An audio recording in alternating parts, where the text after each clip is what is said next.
Hi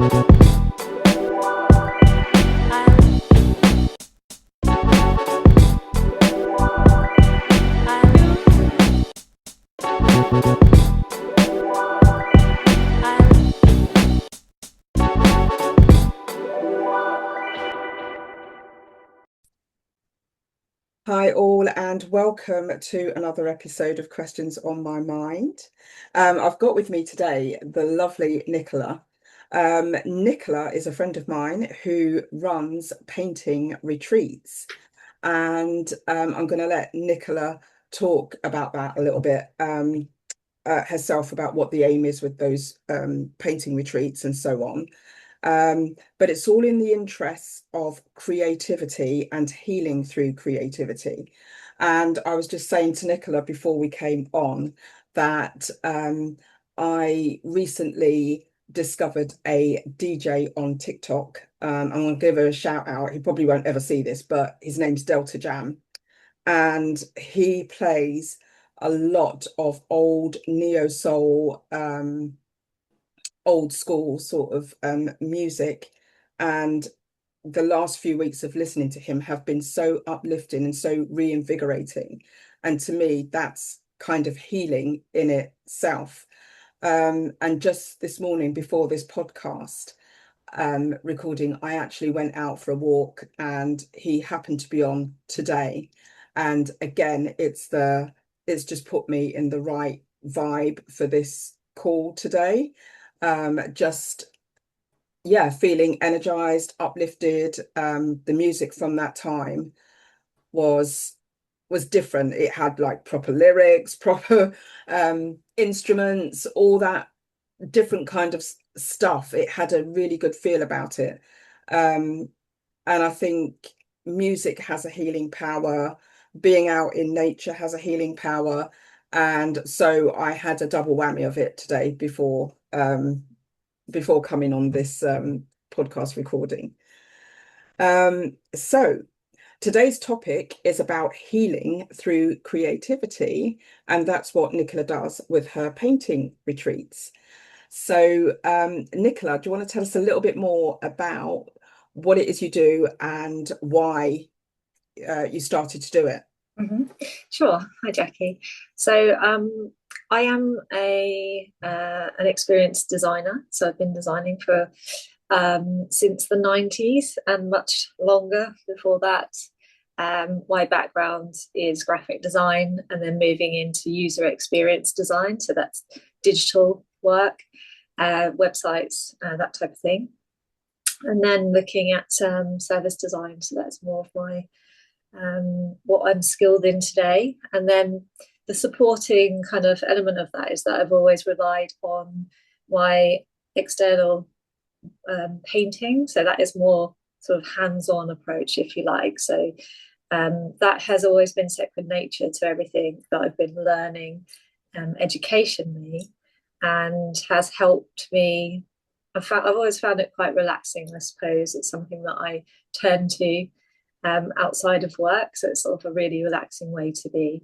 So the retreats are much more a way of spending a day where you can just really relax into that environment where you are, really spending the time in paint and with materials and canvas and texture, and really getting immersed into those types of materials is very hands-on and is very different to my daily work. So I really enjoy that aspect of it. It's just something that gets you away from a screen and allows you to tap into your emotions and feelings. And so through doing that, I really wanted other people to be able to connect with that part of themselves and to guide them through that process. So that's really fundamentally what it comes down to. And just allowing people to have that time to really connect with themselves. So how, because I was saying through listening to music, that can make me feel different, that can put me in a different mode or on a different frequency or whatever. But how does that work with painting? It Have does you? sound different because it's more, I get the more physical, the physicality of it. How is that different? I think there are similarities. There's a lot of similarities, and I use music very much when I'm painting as well. It's another way to help you relax, and I just find painting very relaxing method to help you. Basically, you're switching off the amygdala in your brain so that you can then create or enter a state of flow. That's essentially what's happening when you're creating, and it very much chills you out, and that's what I like about it. And it really is switching on a different part of my brain, and allowing me to think in different ways and allowed me to de-stress. That's really what it helps me do. So when we say healing through creativity, what do we actually mean? Because you, do you mean just the de-stressing part of it, or is there more?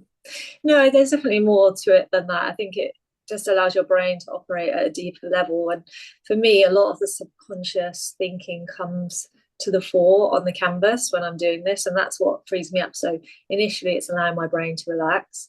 And then that allows me to access the subconscious. So there's a number of different techniques that I use through this process. And one of those, which I learned through working with Moira Scott, was really how you can use the process of journaling, which I do anyway, to journal on the canvas. So you're starting to access that part of your brain, the thinking part. And then you go into painting past that. So you've done your journaling part, and then you move into the painting. So the expression at part of that art is really getting the color and texture onto the canvas and really allowing all of that to flow through you, because I'm in this sort of relaxed painting zone. That's how my brain is in that mode, if you like. And then a lot of that comes through, and it's really allowing me to kind of think naturally rather than forcing the thought process, to allow the art to come through me and through the brush onto the canvas. So how does that work? Like, talk me through because I haven't yet been to one of your retreats. And there's a question about that coming up because I'm not creative in that sense. So there's a bit of fear around painting. I can't paint. But talk me through how, like, what happens? What do we do at a retreat? Sure. And there are a lot of misconceptions around that. I'm not creative. People think that they are.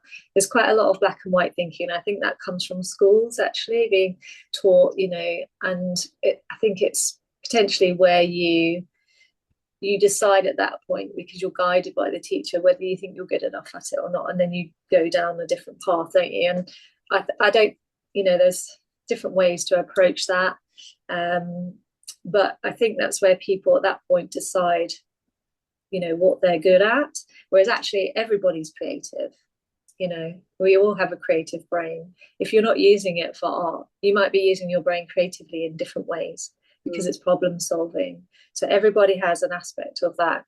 So I'm trying to open that up and give everyone access to that. That's really my aim, is to help everybody feel that they've got access to the creativity within their brain. And so I think, to your point, it was really just, if I can get you into that meditative state, and there's a number of different tools that I use, including meditation, to help you into that state of flow, then I think it will become easier for you to connect with the canvas and start to allow yourself to express yourself. But it requires a bit of trust in me that, I can guide you through that process. I do think it is relatively straightforward, and I can also build the confidence for you in yourself for you to do that. Can you do that in the session? Like, Yes. Yeah. Yes. That's what I do. Are you able to say, like, what sorts of things have come up for people when they've been? Very much so. So I think a lot, and especially for me all the time, it's perfectionism is really the crucial thing that comes up quite a lot. It's really what you notice is where you stop yourself, where you hold yourself back. And it's generally because you can see the perfectionism in you. Oh, well, that's not going to be good enough. That's not, that's a block basically. But all you're doing is just holding yourself back. So it's really what I'm trying to do here is remove the perfectionism so that you can get past that, so you can start to allow that creativity to flow.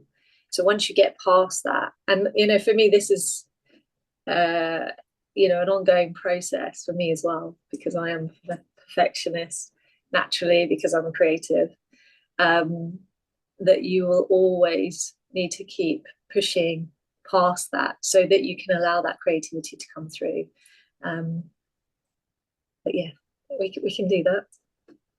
You were saying that creativity is also problem solving.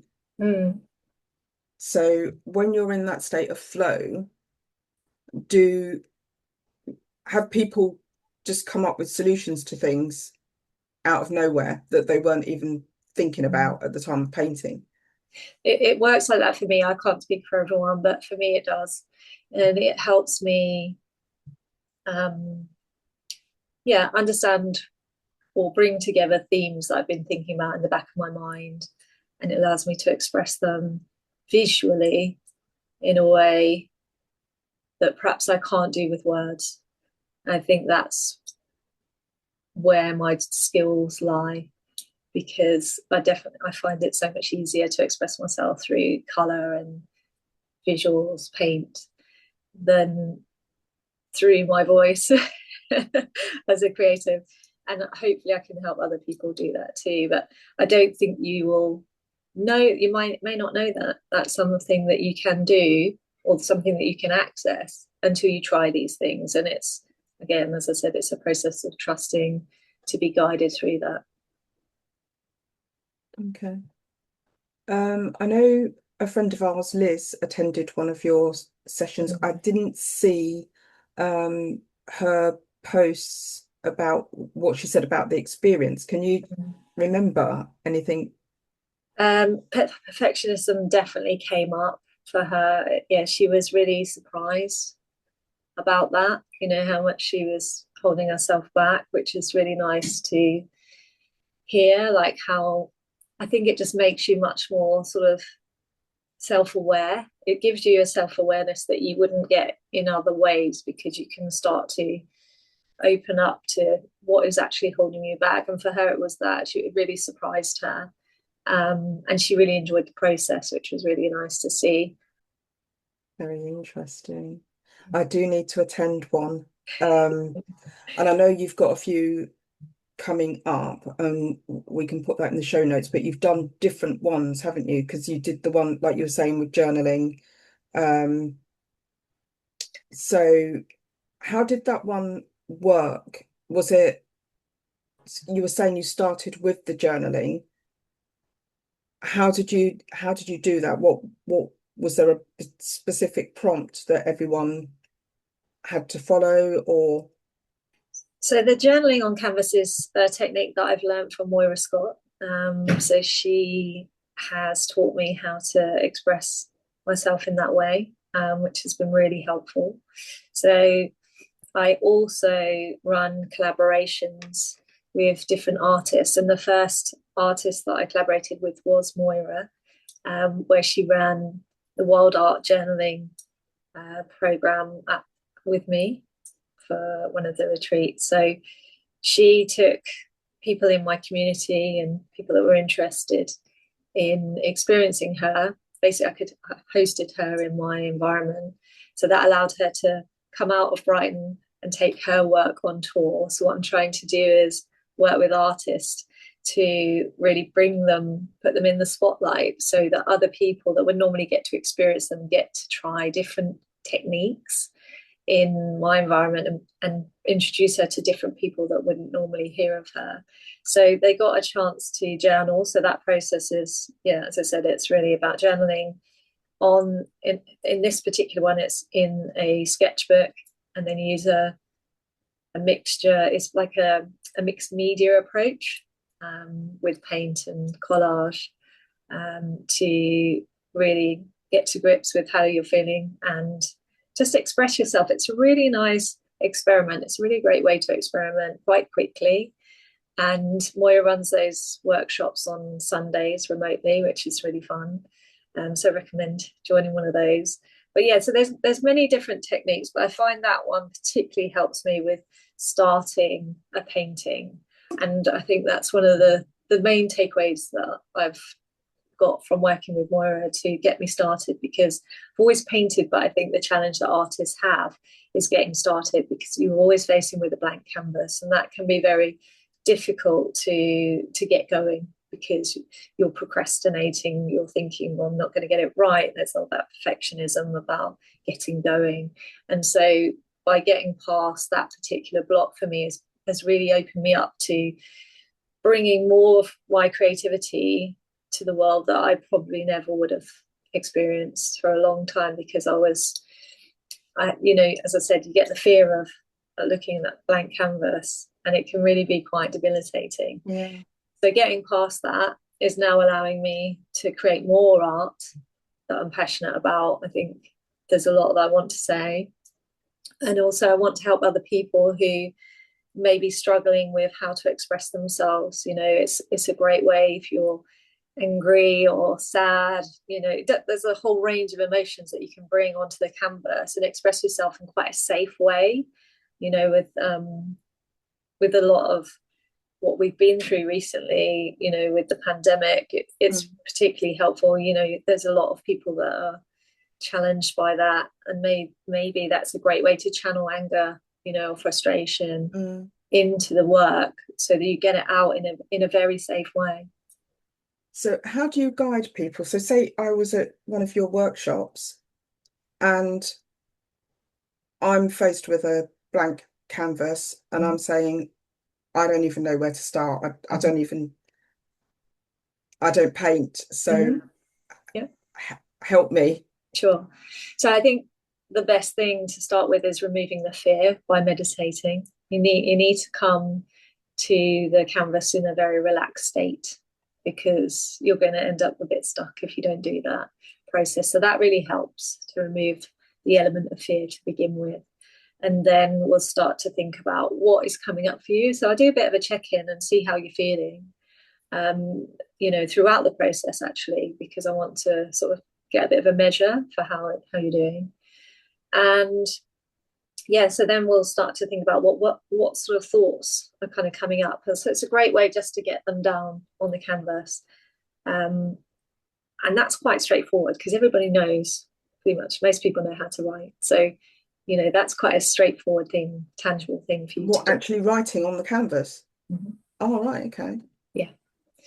And then I can take you through, post that, I can give you the knowledge about color theory. I can help you understand about how to mix colors. That's one of the easier parts of it. I think for you, it's just going to be about feeling brave about getting something onto the canvas. And that starts with words. And then we'll start to explore that with paint, and actually adding color onto the canvas so that you feel like you're actually starting to create. So once you get past that initial point of getting something onto the canvas, you'll start to feel braver about applying yourself to what we're doing, to the method, basically. And then I can take you through techniques. I can talk to you about different ways to apply the paint. And this is just about freeing yourself up, just using different size brushes, sponges. There's so much that you can use, so many tools that you can use to apply it. And you may not get that right first time, but that's absolutely fine. Nobody's expecting you to walk away with a masterpiece. You're just experimenting. And if you think of it that way, it takes the pressure off. It's just an experiment, This is just something that I'm trying today. It doesn't matter if it doesn't look like, a Turner, for example. You're not going to do that in one session. Yeah.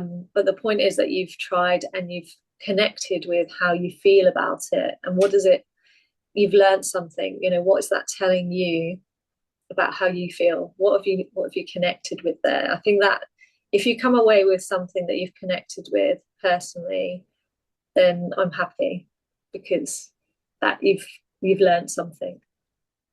Yeah, so it feels like it's not about the end result and what that looks like on the canvas. It's about everything that's within you that's come out. It's about what that canvas means to you and what the experience of creating that means to you. Exactly. Kind of thing. Yeah. And it's really important, you know, everybody's got something to say. I think that's really important. There's a great book called We Need Your Art by Amy McNamee, and she's really encouraging about just getting your art out into the world. Just keep painting, or keep writing, whatever that is for you. But I think one of the most important things she says about is creativity is like the missing pillar of self-development, which is really fascinating, I think. Yeah.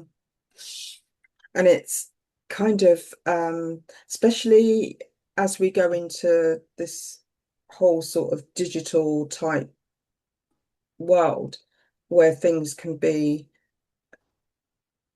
well, you can get AI to create things that you want it to create for you, or to write for you. Do you think we might end up losing more of ourselves in that? Will we lose more of ourselves by using more AI, are you saying? But by going more digital, by handing over that creativity. I think there's some interesting experiments you can do with AI. There's a lot.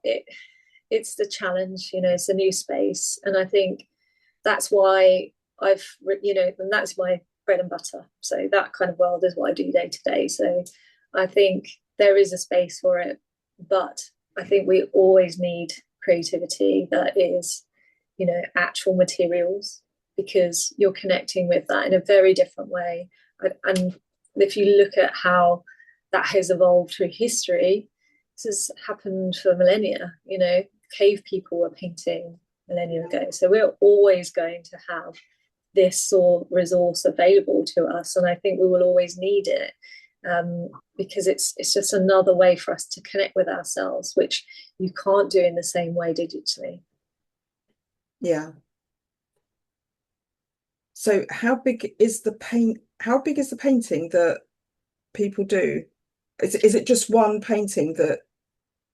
So it depends on the length of the workshop. So I do shorter ones where we do this for like 4 hours. The canvas is kind of up to you. I usually bring 2 different sizes, that you can then decide how you feel about the size of that canvas. Yeah. So they can be, I'm trying to think of the sizes off the top of my head. You know, from A3 to all the way up to A1. So it really depends. And I am much more of a large format painter. I find that I'm most comfortable working very large, whereas some people prefer to work smaller. So that is totally your decision, and I will just make that available to you to decide. It's a very personal decision, and it doesn't mean that you're doing it wrong. It's just really you need to decide what you're comfortable with. So then if you started to get into painting, having been to one of your retreats, you're then got to have loads of canvases, loads of paintings. Yes. Like, where do you store all of your paintings? It's a good question. My husband complains a lot, but put them up on the wall. You know, you need to see these things, and looking at them is fascinating as well when you've got them around you, because people see different things to you, and that also helps you to develop your style. So I think it's important that they are around you, actually. But really it just depends on your storage situation, but that's what I found is the best, is to put them on the walls. And I'm going to be creating many more, because I think it takes about 90 canvases before you develop your style, so I've got a lot more painting to do yet. Wow. So you need a lot of storage space. Yeah, so if you're going to do that regularly, I think you know, and I've got the space to help people with that as well here. So, you know, when you're creating the work, I've got the space for you to come and do that in my surroundings, which is a nice, relaxed space to do that. As I said, we do that in 4-hour sessions, but I also run 1 day workshops as well, where you get a bit more time. So when I think a great way to do it is to have an introduction with the shorter workshop so that it's not too overwhelming. And then once you get past that and you really think, oh, this is something that I want to explore a bit further, then you might want to spend longer so that you have more time to develop a bit of a style, or a direction, or just have some more experiments, and that just gives you a bit more time to spend understanding the different techniques. So I have a strange question that was at the back of my mind. It might not be strange, actually, but you were talking about putting the paintings up. But what if you had a lot of dark sort of feelings and stuff that you've kind of released through that painting, and then to put it up, it's kind of almost like, do you want to have that darker energy, or do you want to be confronted with that? Or would you rather just paint it and release it, if you get what I mean? So and that's totally up to the individual. It's a very personal decision. You don't have to keep the artwork if you feel like you've expressed yourself and actually you're not happy with that result, then feel free to burn it. You don't have to keep it. But what I found is that I've worked through that emotion. So this one behind me actually started out very dark and with a lot of negativity in terms of emotions. But I managed to completely transform that through the process into love. And so I think you may not end up with what you think that you're going to develop. It might actually turn out to be something different. So just be open to that, because I've moved through quite a lot of emotions that were quite, sad or angry, to the light, to being quite light-hearted and fun, colourful. So I don't think that you may not necessarily stay there in that state, and that's the beauty of trying that process. And that's what I found anyway, that I've been able to transmute it. It's interesting that you say that, because looking at that painting, it looks light and happy, and it looks like it almost looks like a heart shape. It is. Yeah. I would never have thought that started off darker, because it's got such a lovely, light, happy sort of feel about it. Yeah. And that's the beauty of just layering paint over things and having fun experiments with color to see where it takes you on that journey. I really stuck with that. And this is probably one of the faster pieces that I've done actually so I moved that through that energy really quickly, which is probably healthier than staying with those emotions stuck inside you for a long time. If you can get that out much quicker in this approach, then and end up with something actually quite looking at, I think that's quite a nice result. So have you had anyone, like during a retreat, actually become emotional unexpectedly? Not yet. I would say not in terms of like sadness. I'd say there's more surprise, happiness. It's the higher end of the spectrum at this point, I would say. Like people are really surprised by what they can achieve and how good it made them feel, or introspective. And so no, not yet. I haven't seen that. And that's what I say. I think art makes me feel better about myself. I don't stay with those negative emotions, because you move through it with colour, and colour is always quite uplifting. Okay, so are you saying that's the healing power of the painting, is that it takes you through all of those emotions, so you basically helps you process them? Yeah, I think it can, if you use it in that way, in the way that I do. And everybody's different. They'll be coming in at different stages. So I think it will depend on the person. Okay. I have got some questions here. That's why I'm kind of looking down a little bit. And also, guys, it's very, very hot here in the UK at the moment. So there's a fan blowing. But yeah, I was going to ask, for someone listening who feels stuck or sort of disconnected emotionally, what can they do now? Because they probably wouldn't they wouldn't, unless they come to one of your retreats. They're not in a place where they can get a big canvas out and start painting or whatever. What would be like the first step? So the thing for me was I had a really great group. We had a virtual group of women, and we had regular calls. We were reading The Artist's Way, which is by Julia Cameron. I'd highly recommend reading it. And what The it does, Artist's Way. it's called The Artist's Way. And it's an amazing book that helps you tap into your creativity. And that there's a series of different exercises that allow you to connect with the youthful, fun part of yourself.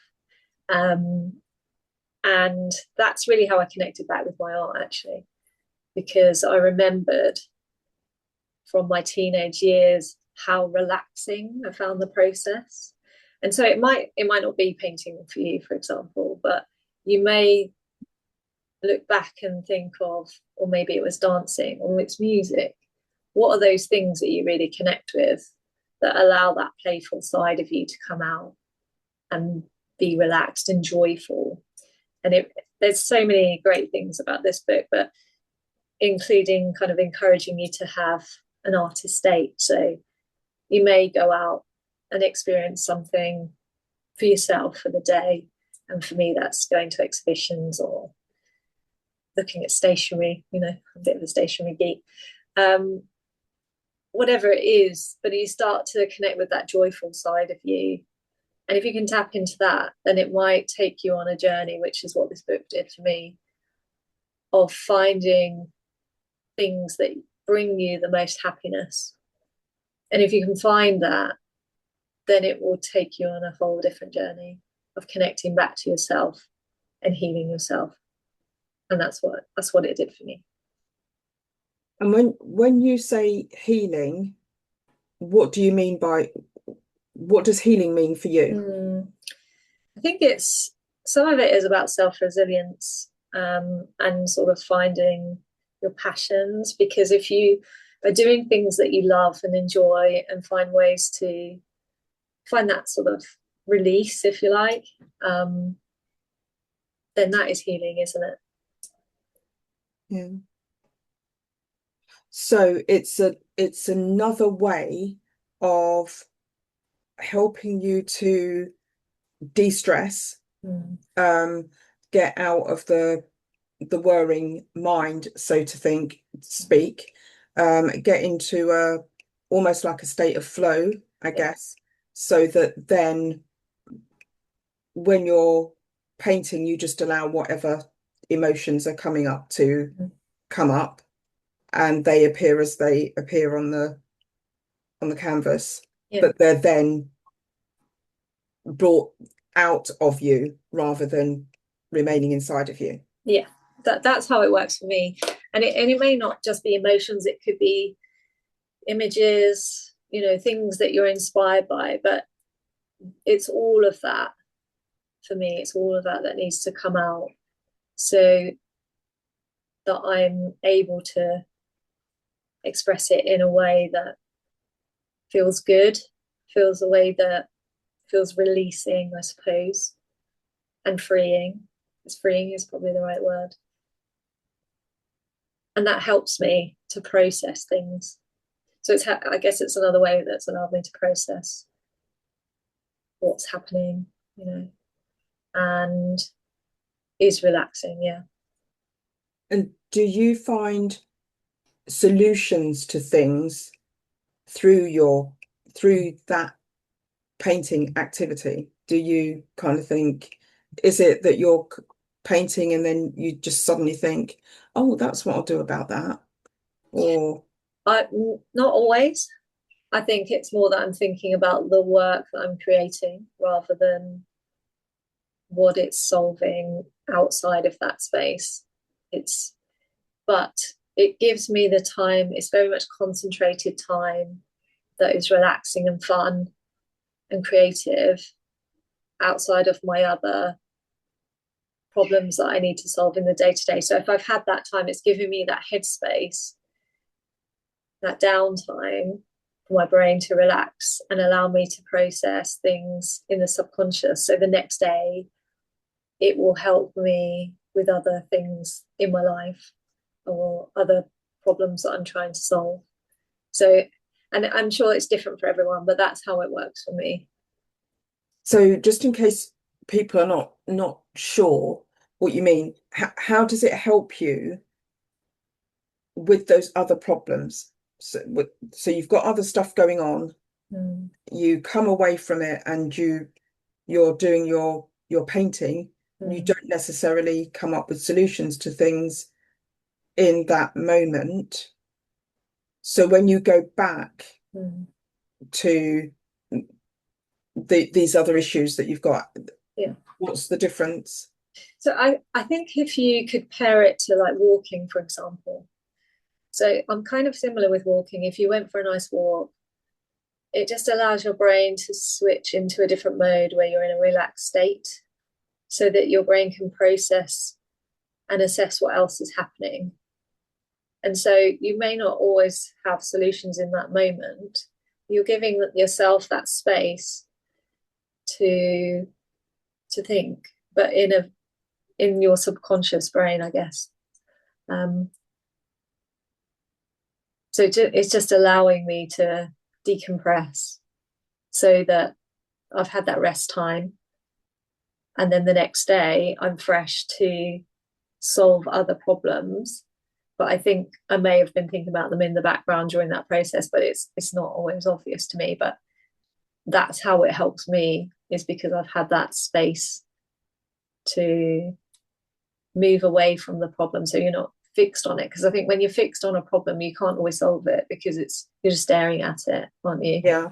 So you can't always problem solve that way. You need to move away from that and give yourself the room to think more broadly about that, or just to turn off from it, because you're not going to solve it in that way. And so by doing that, by having that time for my passion, it allows me to be a better problem solver. I think, and the reason why I mentioned that was because sometimes when I go out for a walk, I do just randomly I'm not even thinking about that particular problem or that particular thing, but I will just suddenly get some sort of inspiration come in just through being out in nature and just walking. I sometimes get oh, actually that's what I can do about that. It's not really that much of a problem because but that's not the reason for going walking. It's just that it's almost like a byproduct of it.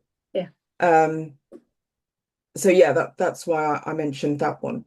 So similar to walking or creating music, because I can't speak for those who create music, but I suspect it's similar when they get into flow.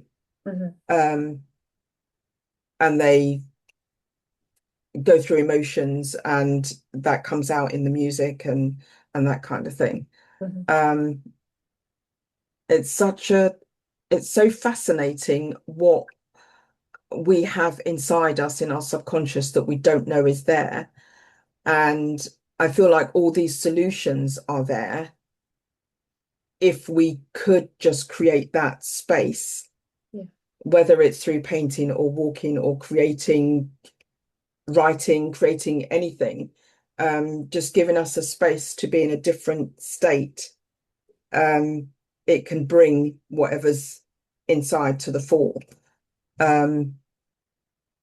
So yeah, I think that's the beauty of creativity. Yeah. 100%. So your workshops, where can people learn about them and connect with your work? Sure. So I'm on Instagram. I am Nick's Studio art on Instagram. And the retreats are under the name of Brush and Bloom Retreats.co.uk. So the next one, brush as in brush and bloom. Brush and Bloom. We'll put this all in the show notes anyway, but yeah, that's your website. Yes. Yeah. That's where you'll find out more about the dates that are coming up, which are on weekends. So they'll be coming up over the next few months, and yeah, looking forward to it. And do you run them year round or? Yes. Yeah. Yeah, been doing, yeah. Okay. And then what if people want to come along, but they're a bit hesitant? What would you say to those people? Just give it a try. You won't know, will you, until you've actually tried it. I think that's the thing, is you may surprise yourself. And imagine if you hadn't given yourself that opportunity to find out more about you, actually, what can you learn? Yeah. And maybe if you've tried all of these other things and they don't actually float your boat, painting might be your thing. Like you say, you don't know. I was going to ask another question, but I think we might have covered that. It was around what are some sort of common misconceptions people might have about using creativity as a healing tool, as opposed to perhaps just talking things out, actually creating something. How? Yeah, I think that's just a way to process things, as I said, but also it is for enjoyment. Maybe the misconception is that I have to be an artist to create. Not really. And as I said before, that I'm not creative. I think that's the biggest one, really. But I just don't think until you give it a try. And it's the same with anything, isn't it? Until you've actually had a go at it and felt, I think it's really about experiencing it for yourself to know what that feels like, that you will really appreciate it. And I just want more people to feel free, feel like they can try it. What's the harm in trying? Because you've got nothing to lose. And do you think anyone can paint? I think anyone can paint, and it takes time for people to develop a style, but I do think anyone can paint. Okay. I've not painted since I was a child. So when you talked about mixing paints, I was like, I don't even remember how to mix paint. So yeah, I'll find out about that. That's part of the fun, isn't it? Like tapping into that in your child, remembering those days when you had lots of fun and were quite free. It's just about being free and allowing yourself, the time to do that.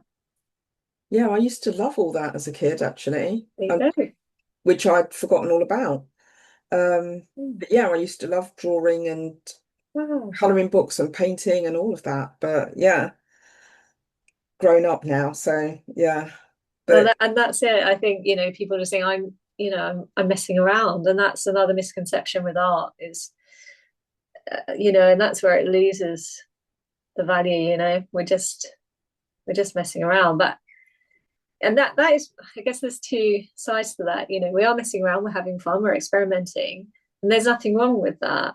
And it's not always quite so throwaway, but it can be if you want it to be. But why not take it seriously as well? So there's a couple of different ways to look at it. I think it's so interesting. But if it helps you and you find that it's something that you end up, actually, I want to do more of this, isn't that amazing? Because you never knew that in the first place. And so I'm like, why wouldn't you try that? And why not? Because you're right. Sometimes I think we feel like I should be doing more important things. But actually, if this is helping you to de-stress and to get into a flow state, Yeah, then actually it's not wasting time, exactly. really, is it? Yeah. So when is your next retreat? The 13th, Sunday, the 13th of July. Sunday, 13th of July. And is this usually a whole day? July is a half day, so Half we'll be day. starting at 1 o'clock. And yeah, so it's more of a shorter session then. So it'll be really fun to look forward to that. Hopefully you'll join us, Jackie. Yes, I'm looking forward to joining on 13th of July and doing some painting for the first time in Lord knows how many years. So yeah, we will see how that goes. I might be the first one to get emotional during painting. You'll be fine. But yeah. Anything else you would want to say about painting that we haven't covered? I'd just say, yeah, just be open to experiencing something new and come with an open mind rather than a fixed mindset as to what you can achieve and get out of it, and you might surprise yourself. And guys, you will probably have to travel for this because they are in-person events and they are in Milton Keynes, but well worth the journey, I would say. So thank you for joining me, Nicola. I think it's been interesting just to hear about a different angle on how we can look after ourselves in a way, and de-stress and heal and all of that good stuff through a different sort of creative tool. So thank you for joining me. All of your information is going to be in the show notes, and I hope some of you can make it to one of Nicola's sessions. Until next time, take care, guys, and we'll see you then. Bye. Thank you.